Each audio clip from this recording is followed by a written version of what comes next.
Bonjour, j'espère que tu vas bien. Alors bienvenue sur ma chaîne et dans les énergies du mois de septembre. On va demander aux cartes ce qu'elles ont à nous dire sur le mois de septembre. Et si tu es curieuse ou curieux de le savoir, eh bien ça commence dans 30 secondes. Alors tu vois que j'ai toujours à côté de moi l'oracle de la féminité sacrée. Ces belles grandes cartes que j'aime beaucoup. J'ai les petites cartes du Béline et j'ai aussi le tarot de Marseille illustré par Waite.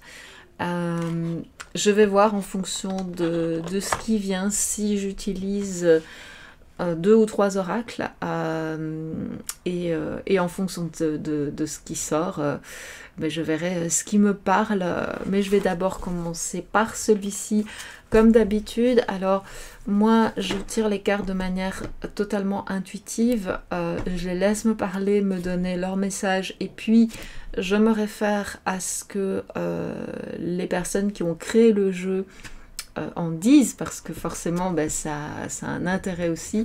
Et ce que j'aime bien avec l'oracle de la féminité sacrée, c'est que on a toute une série de petits conseils, des méditations, des plantes ou des pierres qu'on peut utiliser et pour moi ça fait un petit peu boucler la boucle de tout ce que j'apprécie, donc voilà.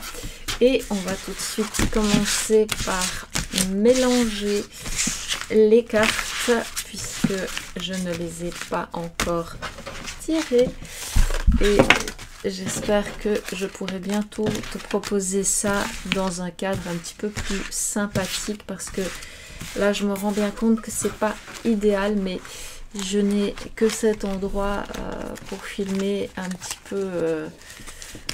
peu correctement, on va dire, et il faudrait que j'ai une chaise encore plus basse, mais voilà, pour l'instant je peux pas faire beaucoup mieux que cela, donc voilà, je sais qu'il y a des gens qui regardent beaucoup la qualité du montage. Voilà, je fais de mon mieux et c'est déjà pas mal. Alors, je vais mettre ceci de côté pour l'instant. Je vais couper les cartes et on va leur demander quelles sont les énergies du mois de septembre. Je voudrais une carte à la fois, s'il vous plaît. Les énergies du mois de septembre pour toutes les personnes qui regardent cette vidéo, donc tirage général. Ah ben voilà, suffisait de demander.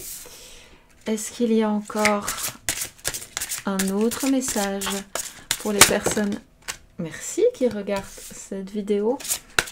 Un conseil peut-être pour toutes les personnes qui regardent cette vidéo?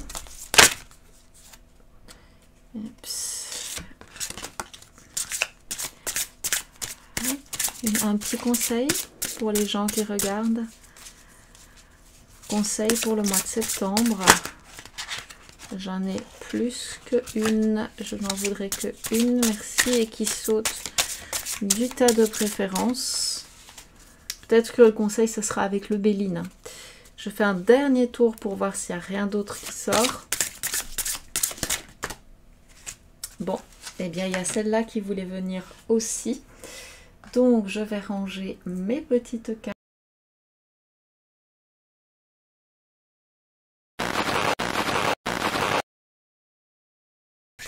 Donc, la première carte qui est sortie, c'est les gardiennes de la joie. J'espère que tu la vois bien. Elle est magnifique, elle est pleine de couleurs. Moi, personnellement, rien que voir ces couleurs, ça m'attire déjà. Alors, ça me fait penser un peu à un Dreamcatcher.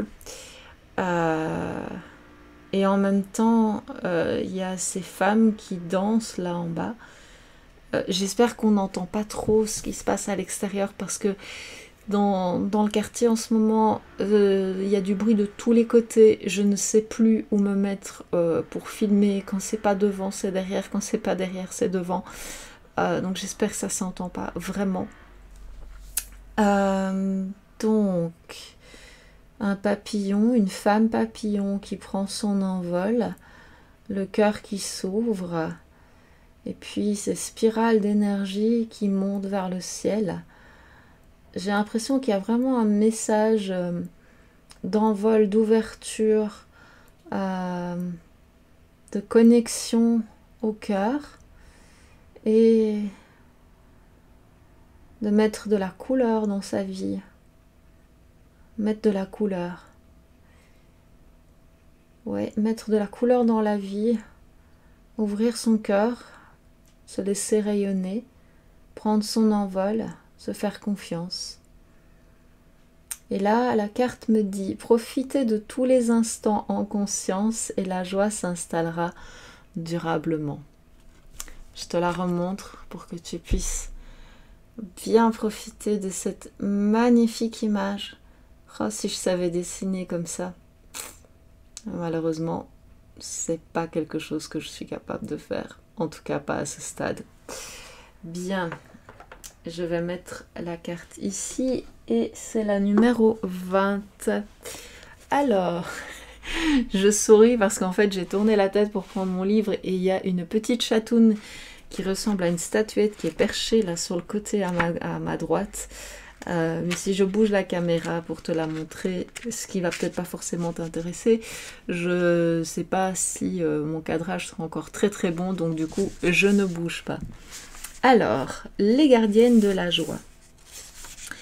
Enthousiastes, dynamiques et lumineuses tel un arc-en-ciel, nous sommes les déesses que vous, humains, surnommez la joie. Sous forme de triskel ou de papillons, nous entrons dans vos maisons, dans vos cœurs et parfois même autour de votre cou ou de votre doigt, pour vous ouvrir à la roue de la complétude, tant dans le passé, le présent que le futur. Ainsi, à chaque saison, à chaque transformation, nous vous offrons l'émerveillement. Mais arriverez-vous à nous trouver dans le tumulte de votre vie? Effectivement, est-ce qu'on a peut-être la possibilité de se connecter à ces déesses? C'est vrai que j'ai pas pensé à ces déesses en voyant ces femmes là en bas, mais ouais, effectivement. Alors, le message de la carte. Qu'est-ce que la joie? Les passions éphémères ou encore les rêves irréalisables? Le philosophe Baruch Spinoza a mis en évidence le lien entre joie et action éclairée par la sagesse et la connaissance. Plus clairement, en étant pleinement à l'écoute de votre énergie vitale et de vos besoins fondamentaux, la joie se trouve en toutes choses du quotidien. À partir de l'instant présent et de l'acte conscientisé, loin des normes de la société, mais bien en lien avec ses aspirations profondes, la joie est par conséquent le fruit de la liberté. Parfaitement aligné à vous-même, bien que les défis et peines apparaissent, la joie s'immisce dans toutes les petites choses qui font que votre vie mérite d'être vécue. En choisissant cette carte, celle-ci vous incite à retrouver la joie simple et pourtant si bénéfique dans votre vie. Une activité professionnelle gratifiante, un loisir ressourçant, des échanges en famille épanouissants, ou même prendre le temps de câliner son animal de compagnie, sont des moments de plaisir où il est possible d'offrir le don d'amour à soi-même et aux autres.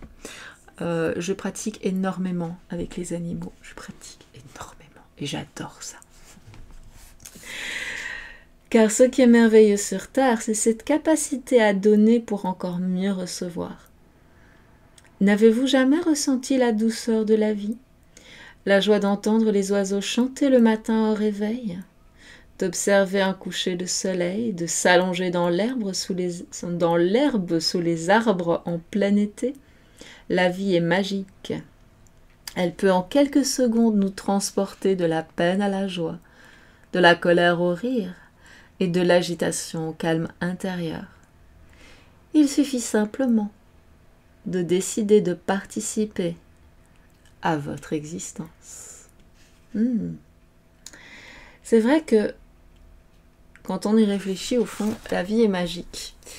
Qu'il n'y a pas besoin de grand-chose pour la rendre belle. Ça me fait penser à un post que j'ai mis sur Instagram où j'avais parlé voilà, des petits plaisirs simples de la vie avec ma petite Pioute qui me ronronnait à côté de moi le matin pendant que je prenais mon café, et je me disais que bah voilà, la vie ça pouvait être très beau et très simple à la fois, et que finalement bah il n'y avait pas toujours besoin de choses mirobolantes pour ressentir de la joie, du bien-être et de la gratitude d'être dans le moment présent. Donc moi ça me parle en tout cas. Alors, couleur de la bonne humeur, l'orange agit sur votre perception de la joie en adoptant un comportement adéquat en lien avec vos propres valeurs. Ça, je dois dire, c'est très fort parce que j'ai beaucoup hésité avant de m'habiller pour cette vidéo, et puis je suis partie sur ce petit haut parce que voilà, je sais pas pourquoi, il me parlait, et voilà.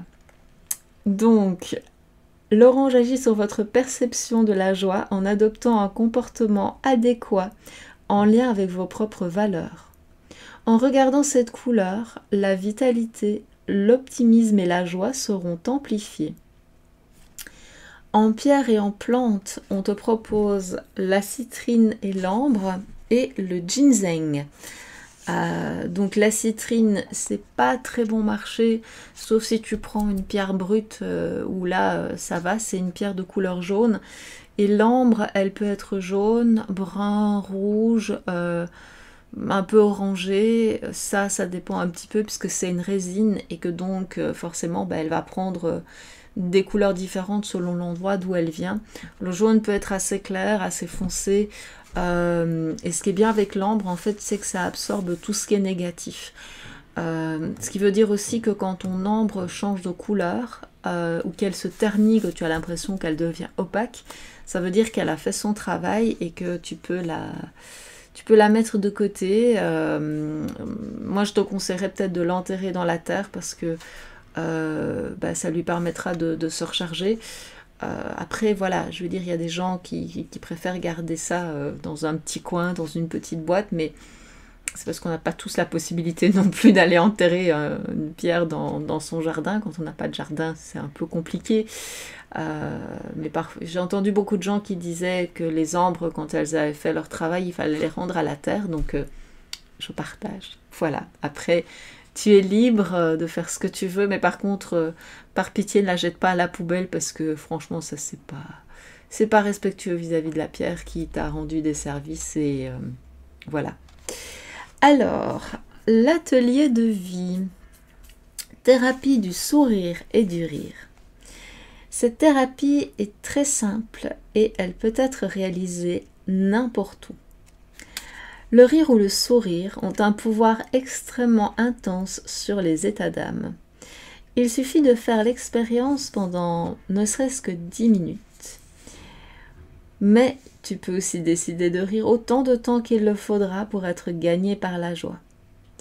Bien entendu, il est plus agréable de rire avec des amis ou devant un film comique, mais le faire seul te redonne un sacré pouvoir sur toi-même.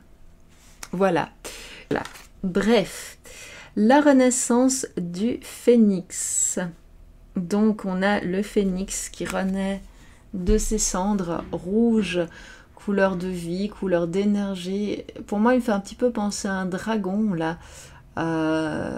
Les dragons, symbole de force vitale en Asie.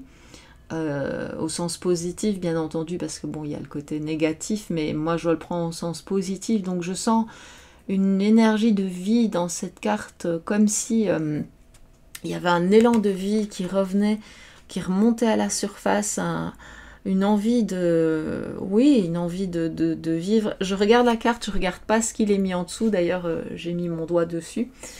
Je précise quand même parce que voilà. Là je ressens vraiment un élan de vie, comme si bizarrement la rentrée allait insuffler une énergie vitale extrêmement puissante chez pas mal de gens. Et oui, je sens de la lumière.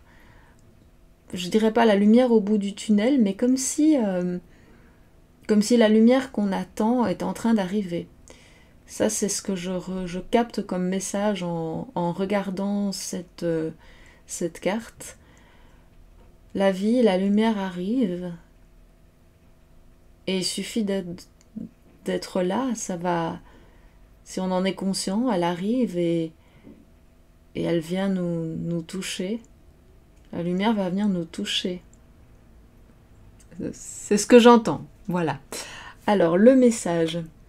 Tout changement confortable ou inconfortable amène à une nouvelle sagesse et à un dépassement de soi. On va voir ce que ça nous dit. Donc, carte numéro 37. Je vais faire un peu de place. Voilà. Normalement, tu dois pouvoir toujours bien voir les deux cartes ici. Donc, la numéro 37. Doté d'un extraordinaire pouvoir, ce jeune phénix resplendit d'un rayonnement puissant, tant il est riche des sagesses passées acquises dans ses vies et expériences antérieures, tout en étant libre de découvrir une nouvelle façon de se vivre.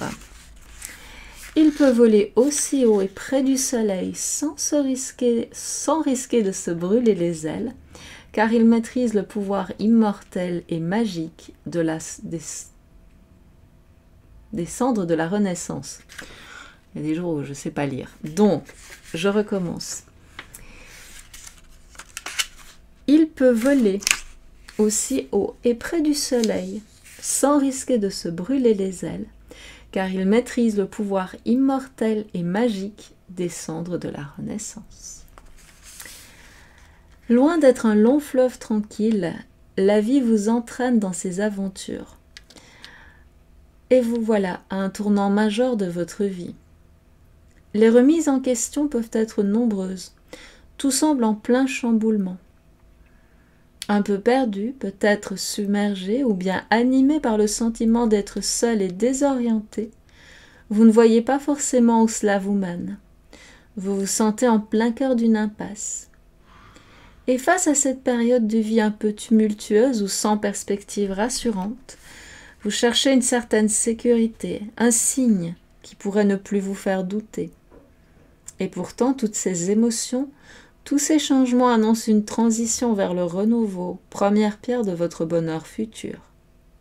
En effet, le quotidien laisse souvent place à une routine éteignante qui vous éloigne du fondement propre de la nature, de votre nature profonde, mais aussi de vos joies et de vos rêves. Certes, les habitudes sont gages d'une certaine sécurité, mais elles vous détournent de la vie en elle-même qui devient étouffante, voire sans saveur dans la durée. Car la vie est faite de mouvements, d'évolution et de bouleversements du quotidien. La vie est un chemin initiatique sur lequel vous arpentez les défis, vous dépassez vos blocages, vous surmontez vos peurs, vous vous ouvrez à de nouvelles expériences riches en savoir. Elle est faite pour vous grandir, vous accomplir, vous passionner. Aussi, après tant d'années engluées dans un quotidien parfaitement maîtrisé, il est naturel, lorsque le renouveau arrive, de ressentir une déstabilisation profonde. Ces agitations suscitées sont comme un réveil en trompette et tambour déboussolant votre paix intérieure. Peut-être avez-vous peur que cette nouvelle vie ne vous offre pas ce que vous escomptez, vous mettant ainsi dans un état d'insécurité et de non-confiance. Ou alors serait-ce la peur de l'inconnu, la peur de ne plus contrôler votre existence qui vous tétanise? Ou encore se pourrait-il qu'une mémoire transgénérationnelle remontant à l'époque de la chasse aux sorcières vous prive du plaisir et de la joie d'exprimer celle que vous êtes vraiment? Si les peurs s'invitent sur votre chemin, accueillez-les et prenez le temps de comprendre l'histoire qu'elles racontent au fond de vous. Puis, Prenez une grande bouffée d'air frais et chevauchez vers l'inattendu en ayant confiance en vos aptitudes et en vos capacités d'adaptation. Car ce qui est certain, c'est que demain ne sera plus jamais comme aujourd'hui. Même si vous ne percevez pas encore ce qui s'annonce, l'univers ne vous dévoilant pas tous ses secrets, soyez certaine que chaque pas que vous entreprenez vers demain est comme un chemin juste avant l'aube, là où la lumière n'illumine pas encore la voie. Et seul votre cœur sait et nourrit vos pas telle une chandelle à bout de bras. Mais soyez assurés, le chemin que vous entreprenez est le bon. Après cette période remuante, la renaissance et le renouveau pourront s'ancrer dans votre vie, tel un printemps revigorant et plein d'espoir. Eh ben, je crois que finalement, mon ressenti n'était pas si éloigné de ce que la carte nous dit, parce que je te parlais d'un élan de vie, de renouveau, et que la lumière était en train d'arriver. Et quand je lis ce message, je me dis que bah oui, effectivement, alors oui, effectivement, ça peut susciter des peurs.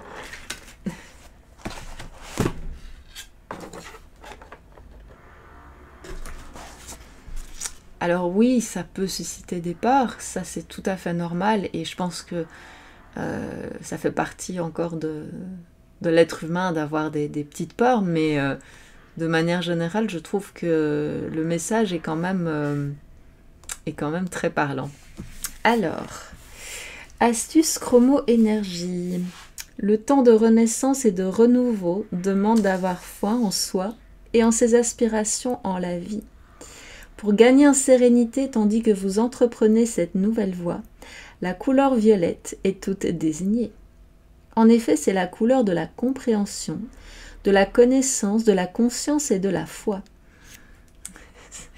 Moi qui adore jouer avec les couleurs, voilà, ça vient me confirmer et ça m'apprend deux, trois petites choses sur la couleur violette, donc j'aime beaucoup. N'hésitez pas à orner votre quotidien ou l'agrémenter d'objets de couleur violette afin de stimuler le chakra couronne. Là, par contre, moi j'aurais tendance à dire celui-là, mais bon. Et ainsi aborder plus sereinement cette phase de transition. Le chakra couronne permet l'accès aux sagesses éclairées, ouvrant une porte vers le soi divin, votre âme divine et vos guides spirituels. Vous pouvez ainsi vous reconnecter à vos objectifs personnels, retrouver du bon sens, et vous éloigner des systèmes de croyances limitantes pour cheminer vers l'accomplissement de soi. Alors, en pierre et en plante, on nous parle de basilic et de chrysoprase. Alors malheureusement, la chrysoprase, c'est une pierre qui coûte assez cher. Moi, j'avais réussi il y a longtemps à trouver un morceau de chrysoprase brute qui m'avait quand même coûté une bonne quinzaine d'euros pour un tout petit morceau comme ça. C'est une pierre un peu turquoise. En tout cas, celle que j'ai est turquoise. Peut-être qu'il y en a d'autres couleurs à vérifier. Mais c'est une pierre qui coûte quand même assez cher. Donc, au pire, puisqu'on parle de violet, l'améthyste, à mon sens, pourrait aussi faire l'affaire. D'ailleurs, la carte est quand même plutôt dans les tons violets que turquoise. Mais je mettrai un petit rappel dans la barre d'infos sur la chrysoprase. Je vais faire mes petites recherches et je compléterai l'information sur la chrysoprase dans la barre d'infos. Et puis en atelier, on te propose un petit exercice de respiration qui est quand même assez long et que je n'ai pas envie de mettre dans cette vidéo parce que pour moi, cette vidéo, ce sont des conseils et donc quand l'atelier de vie est très court, comme tout à l'heure on parlait de rire, bon voilà, il n'y a pas besoin d'explication, mais du coup j'enregistrerai comme je l'avais fait pour la vidéo précédente, l'atelier de relaxation qui est un exercice très simple, mais après tout, voilà, je trouve que ça a du sens de le mettre sur ma chaîne puisque de toute façon... c'est du bien-être, donc tout est bon à prendre. Et il nous reste... Oh, petit chéri. Il nous reste donc la carte de la présence à soi. Alors comme tu peux voir, on est de nouveau dans des énergies très colorées, très vives. Dans les 3 cartes, on a vraiment ce côté vivant, vital, vivifiant, énergisant presque, malgré la sérénité qui se dégage du visage de cette femme. Maintenant, je vais la regarder un tout petit peu plus dans le détail, en cachant bien la légende. Présence à soi. Là, je sens une chamane qui rentre en méditation, qui va se connecter aux éléments, au soleil. Il y a vraiment cette idée, encore une fois, de vie qui est très puissante. Et une idée de force tranquille aussi. Une puissance intérieure, connectée au soleil. Je sens vraiment cette connexion au soleil, à la lumière, un peu comme sur la carte du phénix. Et une ouverture de conscience. Comme si l'invitation était vraiment à l'ouverture de la conscience et à la connexion à plus grand que soi. Et pour ça, évidemment, il faut passer par la présence à soi. Alors, cette carte dit « Je m'aime suffisamment pour ne plus m'abandonner, ni laisser les autres le faire. J'accueille et je ressens l'amour des autres. » Eh bien, quel message! J'espère que ça va tenir. Magnifique. Et c'est la carte numéro 28.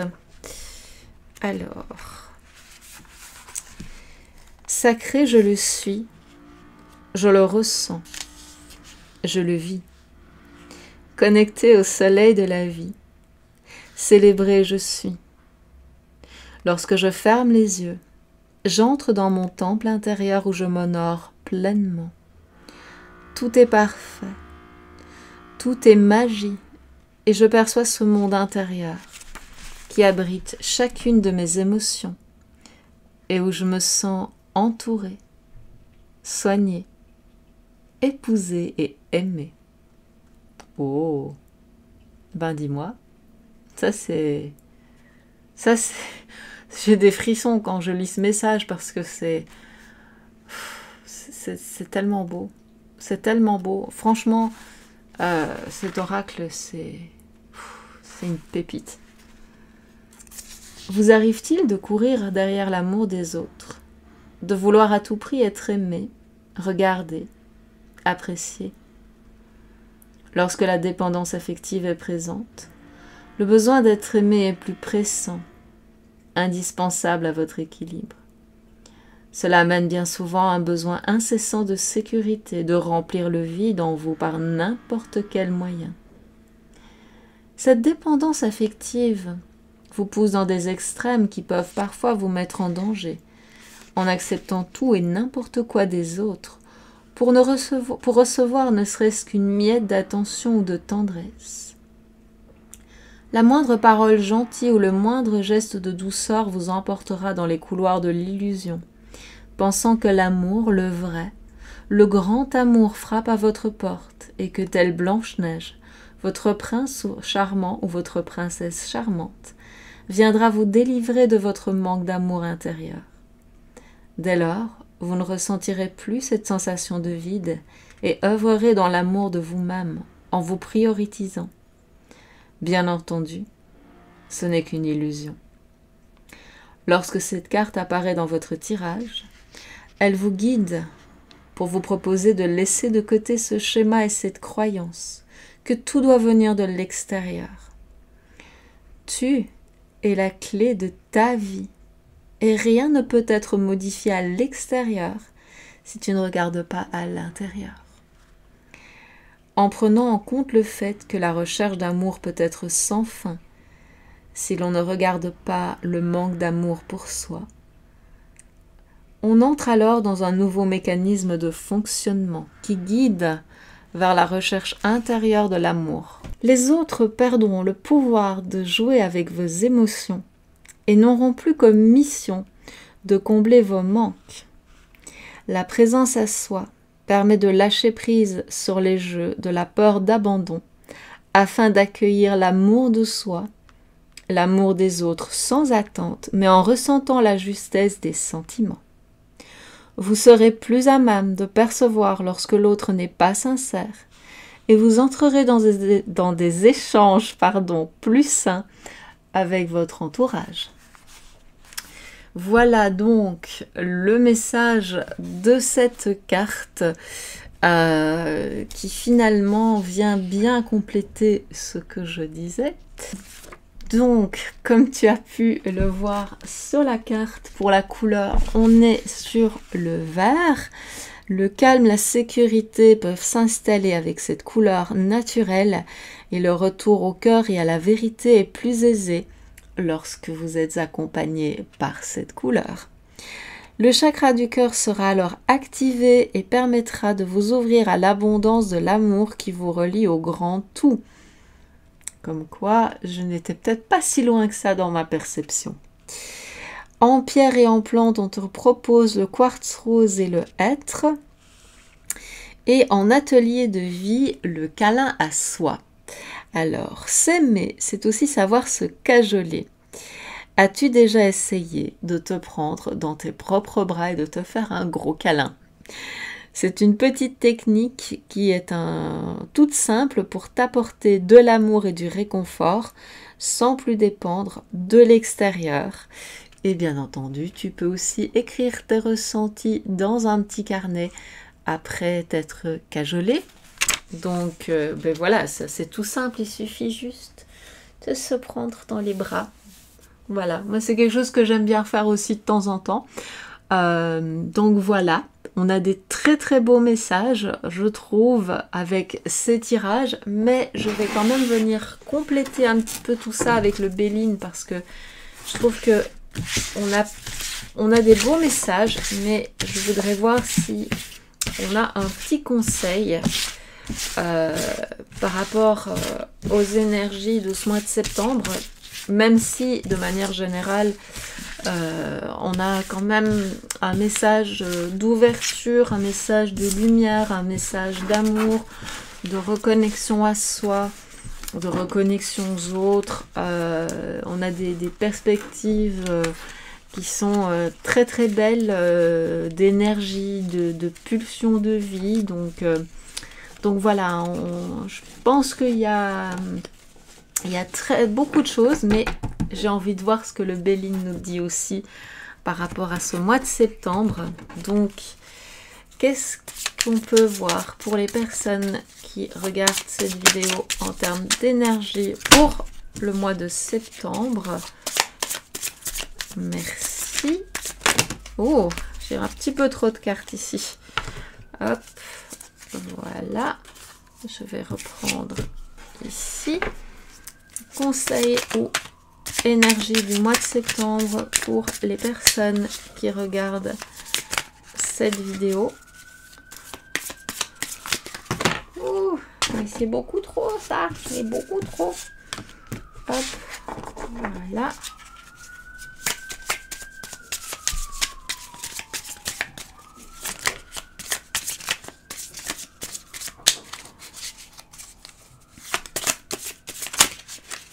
Alors, qu'est-ce que le mois de septembre réserve à toutes les personnes qui regardent cette vidéo? Voilà, une première carte. Une deuxième qui sort toute seule. Voilà. Est-ce qu'on a encore une troisième petite carte pour les personnes qui regardent cette vidéo? Ah ben voilà, elle est là. Parfait. Alors, notre première carte, c'est la ruine. Alors, ce n'est pas parce que cette carte dit la ruine qu'elle est forcément 100% pas bonne. Ici, bon, on a effectivement une forteresse qui s'effondre. Et moi, je vois plutôt une déconstruction. Mais parfois, la déconstruction est nécessaire pour pouvoir en reconstruire. Donc, je vais poser ma carte. Ah,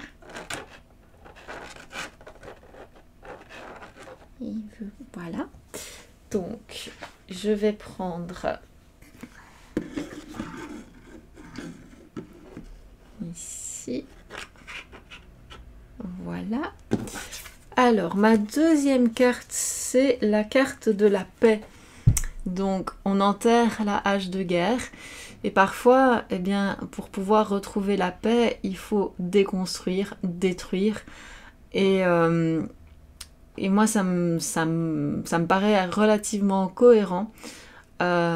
Surtout en termes de paix intérieure. Parfois, il faut pouvoir se déconstruire complètement, aller chercher vraiment au fond de nous, dans nos derniers tranchements, même si ça veut dire de tout changer pour retrouver la paix.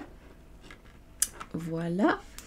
Et la dernière carte, c'est la découverte avec un hibou, signe de sagesse qui regarde vers les étoiles. Et là, ben, j'ai envie de dire que ça vient vraiment confirmer les 3 cartes que l'on a ici, puisque voilà, la sagesse, elle vient de l'intérieur, mais elle peut venir aussi d'idées qui viennent d'en haut.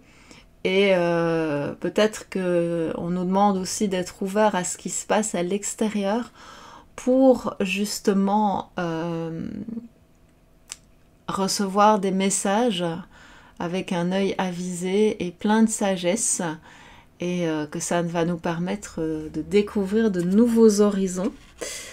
J'ai envie de dire déconstruction pour retourner la paix, retrouver la paix et découvrir quelque chose de nouveau. Je vais voir ce que me dit le livre. Donc, carte numéro 50. Alors, la carte numéro 50. Mauvaise base de départ, dépérissement, méthode périmée.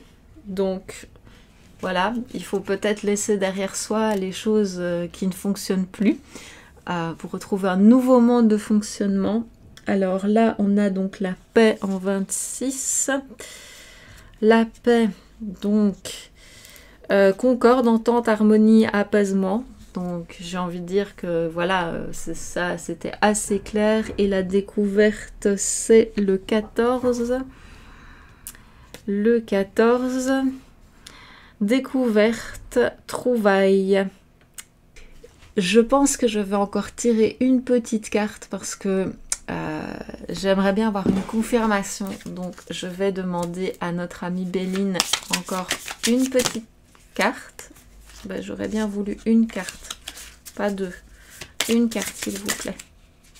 Elle n'est pas sortie. Hein. Une petite carte pour venir confirmer les énergies de ce tirage. Bon, il y a les cartes qui tombent, tant pis, j'irai la récupérer après. Petite carte supplémentaire. Parce que j'en ai encore 2 qui viennent. Hein. Non, c'est beaucoup plus que 2, je peux pas les prendre. Juste une carte, s'il vous plaît. Ah ben. Voilà, ça y est, elle est là. Et là, on a l'étoile de la femme.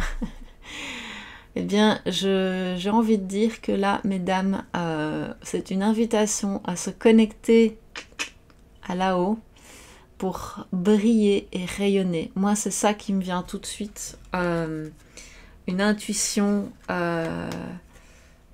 se connecter à l'intuition, se connecter à quelque chose de très haut, de très...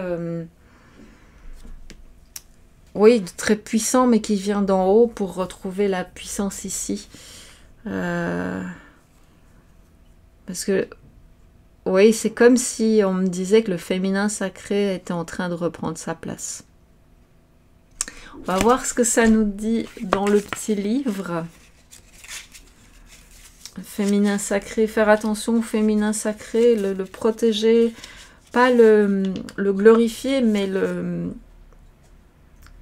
l'amener, le ramener vers l'avant et l'entretenir, en fait, entretenir cette étincelle du féminin sacré.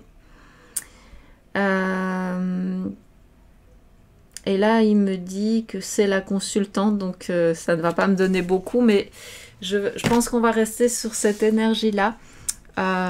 Donc de déconstruction pour trouver la paix à l'intérieur, faire des découvertes empreintes de sagesse, et puis se connecter à sa lumière intérieure, recevoir les énergies qui viennent d'en haut pour encore amplifier le féminin sacré. Moi, je ressens ça très très fort. Et puis avec toutes ces cartes ici, où on a les déesses de la joie, le phénix et la présence à soi, je trouve que ça va vraiment compléter les 3 cartes du tirage de l'oracle de la féminité sacrée. Donc je trouve que ça nous fait vraiment un beau message pour les femmes, mais pour les hommes aussi, parce que même quand on est un homme, on a une part de féminin en soi. Donc voilà, c'est peut-être juste une invitation à honorer le féminin sacré en soi, ou chez la femme qu'on aime, si on est un homme. Et voilà. Enfin, je dis si on est un homme, mais voilà. Vous m'avez compris, je vais pas... Bref, sur cette belle note de féminin sacré, eh bien, je vais te souhaiter un bon mois de septembre, de profiter de toutes les opportunités qu'il peut t'apporter, et puis ne pas oublier d'être là, à l'intérieur. Voilà, à très bientôt.